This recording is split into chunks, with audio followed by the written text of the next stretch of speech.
রাত জেগে জেগে খুব ইম্পর্টেন্ট কাজ করা হচ্ছে। এখানে আমি তৈরি করছি ফিশ ফিঙ্গার। এটা আমার মেয়ের স্কুল টিফিনের জন্য। আমি সবসময় চেষ্টা করি হোমমেড খাবারগুলো দিতে, কিন্তু লাস্ট অনেক দিন ধরে দেওয়া হচ্ছে না। আমার আসলে ওইভাবে বাসায় তৈরি করা হচ্ছে না।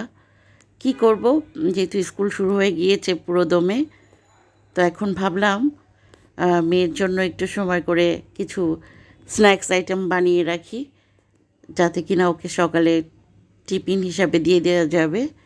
তো মেয়ে তো আমার এই খাবারটা খুবই পছন্দ করে।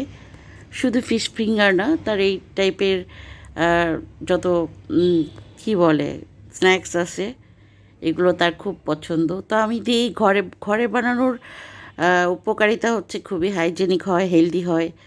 তো সেজন্যই আমার এই প্রচেষ্টা। তো রাতের সব কাজকর্ম গুছিয়ে খাবার দাবার খেয়ে আমি এই কাজে লেগে গিয়েছিলাম। আমাকে হেল্প করার জন্য আমার কন্যারাও আমার পাশে ছিল। তো এই টাইপের কাজকর্ম করতে দেখলে না তারা খুবই এক্সাইটেড হয়, মাকে কীভাবে হেল্প করবে, মানে সেই চিন্তায় তারা সবসময় থাকে।